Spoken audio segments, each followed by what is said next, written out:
Welcome to Faith Positive Radio with Dr. Joey Fawcett, the Christian business coaching conversation that increases your faith with greater joy at work so you love God and others more. Dr. Joey interviews Christian business professionals just like you to discover their secrets for working faith positive in a negative world. Welcome to Faith Positive Radio with Dr. Joey Fawcett. Faith Positive Nation, we're all working, right? Because some of us because we have to work, others of us because we choose to work. And the people who have to work are the ones who are telling you the truth. The ones who choose to work are the ones who lie to you about other stuff too, right? Well, as we're working, since we're working anyway, how do we engage our faith in ways that make us transparent to the world as followers of Christ, as persons who are sincere about our faith, trying to be authentic and live that faith journey out at work, while still being respectful of other people and where they are in terms of their own personal relationship with Christ, whether they're a pre-believer and have yet to come into that relationship with Christ, or whether they're a believer, but maybe a believer who's not grown especially close in communion with Christ. Today's guests, that's right, two. Count them, two. I'm showing my age now with search commercials, right? Two guests in one. Today's guests have written this incredible book that I want to make sure you get a copy of because it just released this week. In fact, Tuesday of this week, it released on March 6th. Remember Who You Are. Now, the incredible thing about my guests today is they not only want us to remember who we are, but they want us to understand whose we are as well, because they got that big picture, and that's why they're on Faith Positive Radio with us today. Faith Positive Nation, help me welcome Paula Brown Stafford. Wave, Paula. And just so there's no confusion, and Lisa T. Grimes, with whom I must have grown up and just know because we got jerked up in the same part of the world together, which happens to be Eastern North Carolina, where the best barbecue in the world is made. Absolutely. So Faith Positive Nation, help me welcome Paula and Lisa to Faith Positive Radio today. Welcome, ladies. I'm delighted to have you here. We're delighted to be here. Yeah, thank you so much. So remember who you are. How did this book get started for you? Well, we started out in business as competitors in the 90s. Bitter rivals. Yes. Oh, it was not a friendly competition at all then. No. And no prisoners. Yes. And we had a mutual friend years later introduce us, which we resisted for a while. And then we finally went to lunch together, and we have been finishing each other's sentences since, which is 2002. Yep. So over 15 years. We became friends, and our husbands inspired us because they heard us at our dinners telling stories and sharing insights, what we were experiencing in the workplace. And from that, they said, you need to write a book and share this story. Exactly. So it was a lot of what we were doing in coaching and mentoring. It was, let's put pen to paper and perhaps we can meet the needs of other young women and men growing up in their careers. So really you owe all the credit for producing this book to your husbands. A large portion of it. Very supportive of our careers. Yeah, so, we wouldn't be where we are without them, but it did take us about 11 years of our own hard work to write this book. They were miserably lost without us while we would go away on writing weekends, but we finally get a book done. 11 years. Let me get this straight. You went off on writing weekends for 11 years. Oh, I know that was tough. It was hard, but we did learn to get along. Let me see. Did you go to the Outer Banks of North Carolina or someplace terrible to be like that? Topsail Beach. Topsail Beach, yes. Even worse. Yeah. I hate it. See, people don't understand the author's life, that we have to run off and do these things, right? Yeah. Go to the beach and support the local economy, all while we write a book like this. So your husband's heard you telling these stories from your work experience. I'm really interested in, before I ask that question, I'm really interested in what was the tipping point in terms of meeting each other? Because here you are, fierce competitors. I'm assuming you were in an industry together, and so we're selling competitive products or services or something like that. What was the tipping point? Well, we were selling services against each other, multi-million-dollar contracts, and we would see each other in the hallways and in the reception areas of competing or of the same company, and we were competing against each other. And it was only once we weren't competitors anymore in the workplace. But as women, I would say you think you're competitors sometimes, even if you're not in the same workplace. But we found that we didn't need to compete, that we needed to complement each other. Yeah, so the gentleman that knew us both continued to say, you all will finish each other's sentences, but because we would on occasion lose a multi-million-dollar contract to the other one of us, we weren't exactly thrilled to meet. Yes, the claws came out. Sometimes they stayed out. And he arranged, we both agreed to go to lunch, and he didn't show up at the lunch, so the two of us showed up at a lunch near Raleigh-Durham Airport. As a matter of fact, the restaurant's still there. And you didn't burn it down, huh? we just started finishing each other's sentences about halfway through the lunch. And then I would say that lunch itself was the tipping point. We agreed to have an open enough mind to say, let's do this. We both respected this gentleman and we mentioned him in the book, and we both respected him and said, well, if he thinks we should meet, let's meet. And it's been fun since. Yeah. So I know you're both very grateful to that fellow for having the insight, really a spiritual insight and discernment that the two of you get along so well. So right, because fellowship is important, and I don't know that we get all of that. I'm sure from your experience and talking with people and your coaching and your work, you see it too, but sometimes it can be a lonely place in the workforce for, I think particularly for executive women, sometimes it can be. Tell me more about that. It can just sometimes feel a little isolated. And so it's just good to have someone that you can relate to, that you can talk about balancing issues with, that you can say, there are times as a mother, I'm a mother today, and it really doesn't matter what else is going on, because of having our priorities in order, which a third of the book is devoted to balance, because we think that that's a particular need in the workplace. And we believe you can do a good job, you can do an excellent job in your careers, and you still can have balance if you have your priorities in order. And for us, that's having our faith first, and our families are right there with it. But that's something that we have had to live out. Well, and growing up in the South, and my father was in sales, and when Lisa and I were competing, we were both in sales, and he said at work, you don't talk about politics, you don't talk about religion, and you don't talk about ACC basketball. Or SEC football if you're in that. Right. Because they're just too divisive. And so I grew up really saying, I can't talk about these things at work. But as our friendship grew, and I think we were co-mentoring each other, it became more comfortable for me, but still had to think about when to bring faith and how, and if I should bring that into a conversation at work. But as I got older and older, I got more comfortable with that. So what are some of the clues that you listen for in terms of receptivity to faith language? How do you know when to bring it up? Well, in our speaking together, it's when we are in a comfortable, what we believe and perceive to be a comfortable audience to us. I bring up usually a quote that I have used in my career for about the last 15 years, which is the grand essentials to happiness in this life are something to do, something to love, and something to hope for. And then I explain it, that my something to do has been my job, the something to love has been my family, but the something to hope for has been my faith.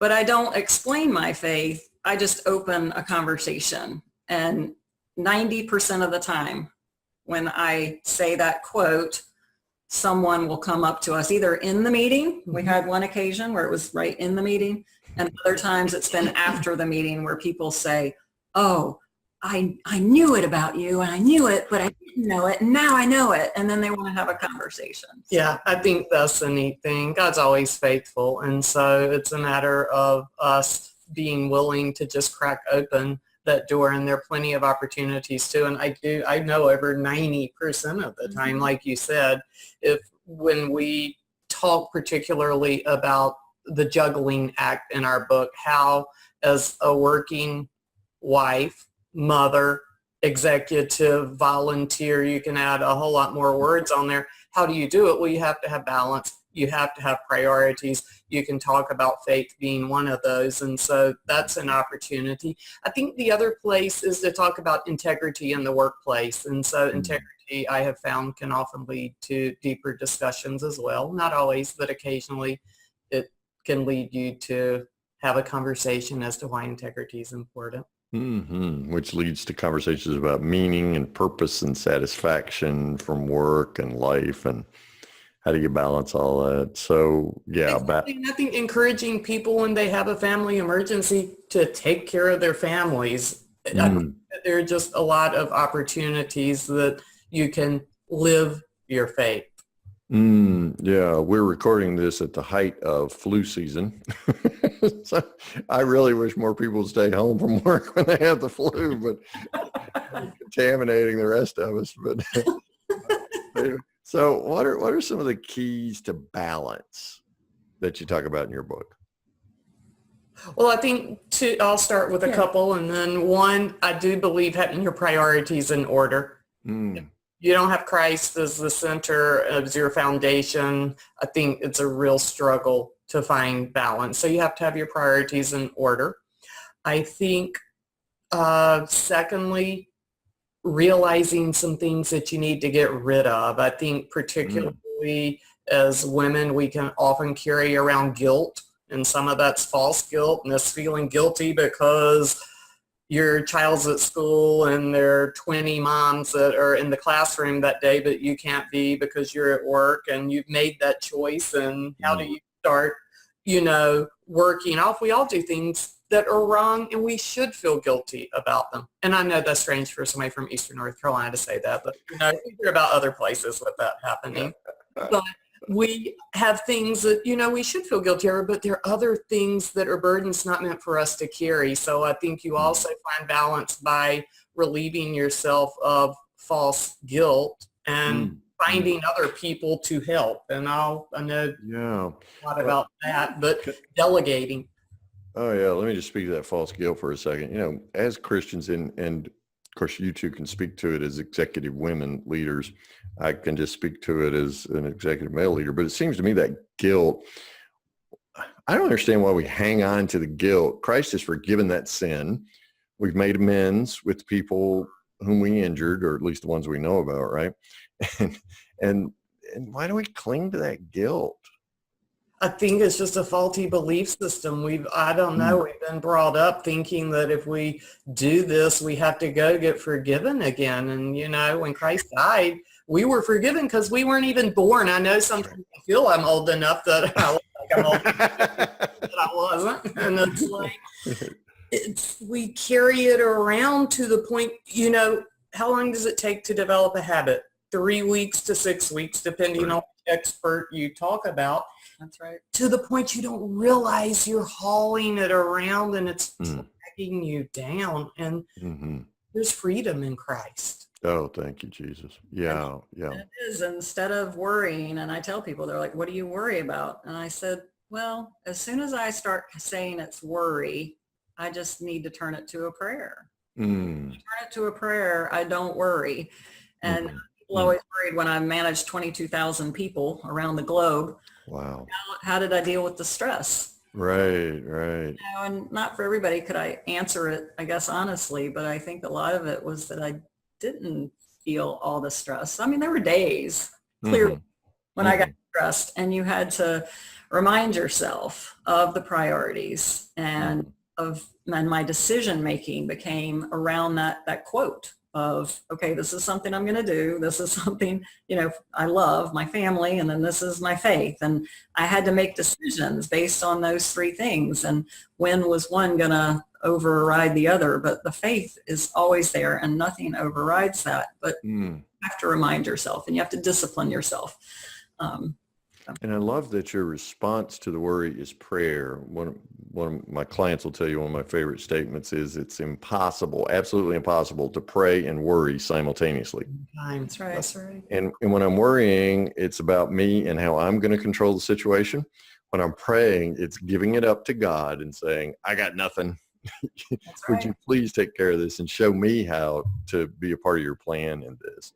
So I love the fact it's almost like a replacement thought or a default that when I feel the worry, then I just flip that switch and we got to pray about this. That's right. That's right. So I pull over, in the car. I stop whatever I'm doing. Got to pray about this because I got to give it up. I can't keep it.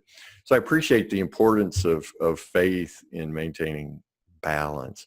Now, it's one thing to talk about it on Faith Positive Radio, Paula. It's another to live it when you're managing 22,000 people around the world.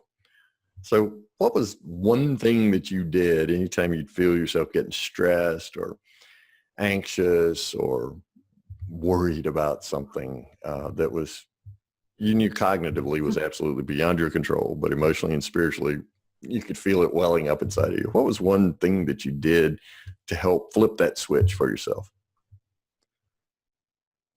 Well, so two things come to mind. One thing, and I talk about it in the book, just in terms of flipping the switch, is that someone gave me, because I tended to be in business, and it came from my own insecurities, that I would be very defensive.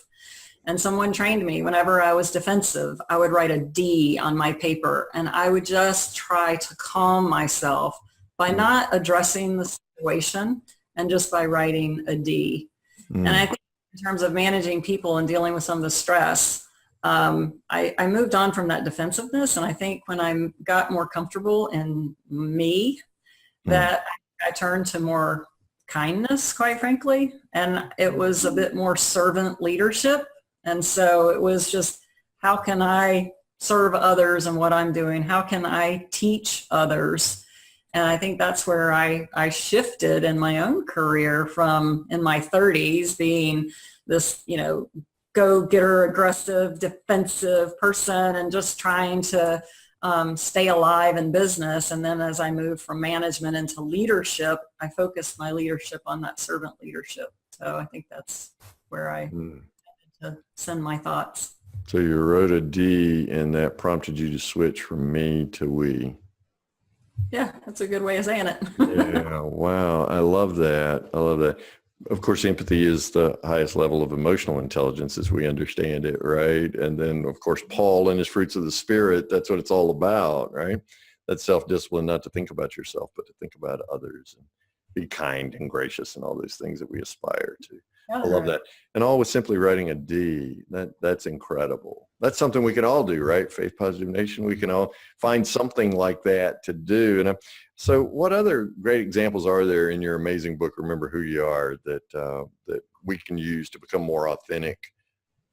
Well, we think figuring out your personal brand, and that reminded me of that. Paula and I have certainly worked with clients and figuring out your personal brand like corporations do it. We all have a personal brand to figure out. And we've done the 6-word story, the Ernest Hemingway version. And we have done all the way down to 1-word definitions. And hers is serve.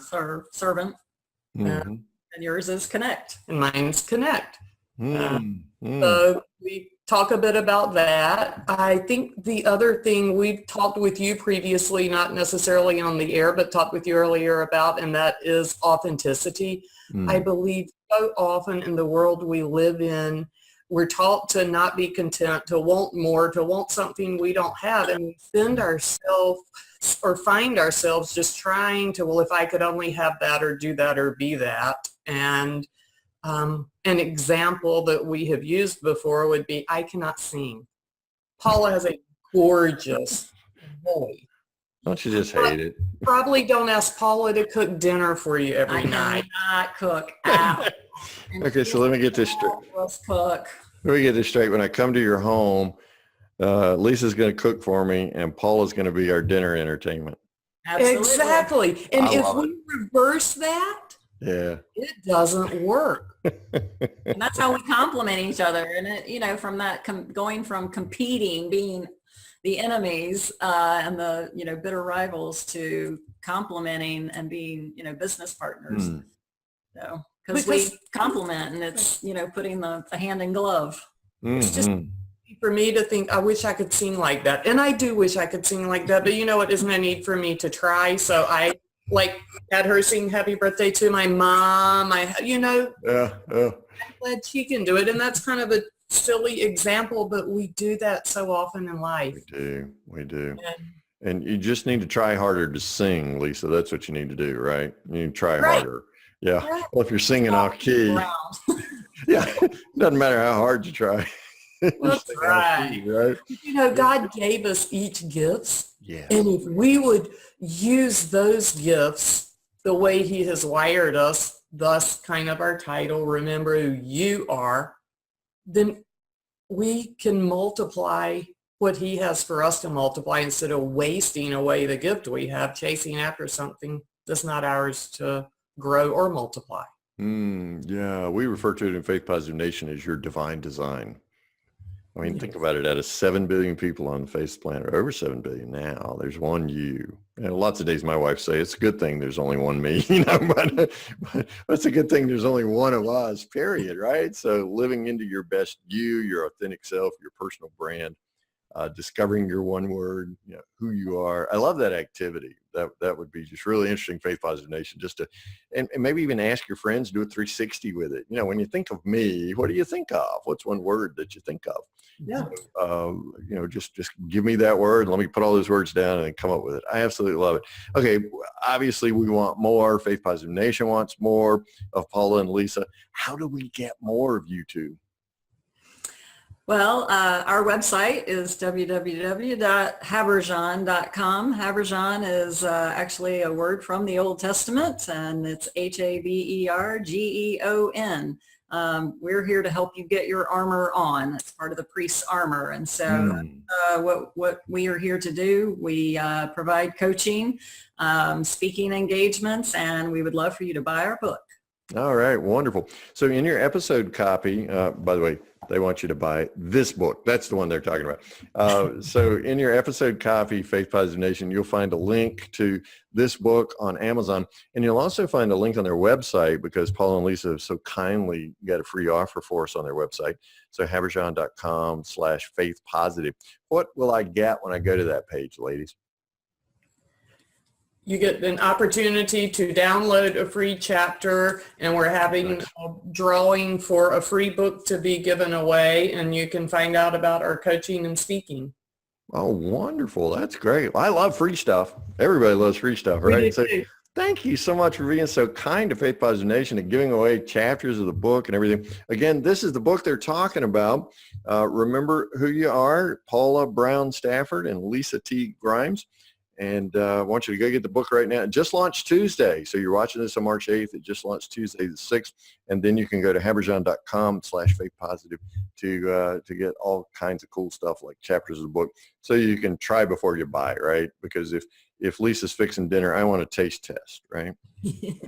So I just want to taste it as we're cooking it. So taste a couple of chapters, figure it out, and just pretend you can hear Paula singing in the background as you read, okay? Unless you offer your recordings. Do you offer your songs on your website too there, Paula? It's a great idea. Not yet, but Well, and I'm thinking you can overnight me your favorite dish to fix, Lisa. I mean, that would just be wonderful too if we could offer that on your website, right? Absolutely. Recipes and singing and surprised audiences with that. That's wonderful. Faith Positive Nation always wants to know from our guest about a favorite Bible verse or favorite Bible passage or something like that. Do you ladies have one? We do. So maybe we'll individually. Okay. I always feel like it's a little boring to say it, but it's just because I was baptized at a very early age and have been a Christian. And so Psalm 23, Lord is my shepherd, I shall not want. And, I know that he is always there in those troubled times and not. So I think that goes back to the prayer. Oh, yeah. I kind of have three, so I'll be quick. I know. What can I say? It's Philippians 4:13. So I can do all things through Christ who strengthens me. So when we're feeling intimidated or not capable, it's not me, it's him. It's me, the strength. It's certainly Philippians 4:6-7 of not being anxious about anything, but in prayer and supplication with thanksgiving. So remembering to be thankful. And then we get the peace of God that surpasses all understanding. And then Zephaniah 3:17, and I won't quote that, but just to think that he is delighting in me and rejoicing over me with singing is just an incredible thought, because how can that not lift your spirits? Absolutely. And Lisa, how can anybody not delight in the two of you? I absolutely feel so humbled and privileged to interview the two of you today. Paula Brown Stafford and Lisa T. Grimes. Go get the book right now, today. Remember who you are. You'll be glad you did. Look, I always love subtitles being an author. Achieve success, create balance, experience fulfillment. It just doesn't get any better than that, right? The website is habergeon.com/faithpositive. They got a free gift for you there. Ladies, thank you so much for the gift of your presence today, for the wisdom that you shared with Faith Positive Nation. And I pray God's blessings on both of you and on your families, on your incredible book, Remember Who You Are, and on everything that you touch. May God bless both of you richly. Well, same to you. Thank you for having us. To be on your show. Thank you. Thanks for listening to Faith Positive Radio, the Christian business coaching conversation that increases your faith with greater joy at work so you love God and others more. Suggest guests and ask questions when you email Dr. Joey at info@getpositive.today. And be sure to get your free gift of the 5 positive business conversations to have today coaching program at getpositive.today. Until next time, may God bless you with everything your heart can hope for and more than your mind can imagine.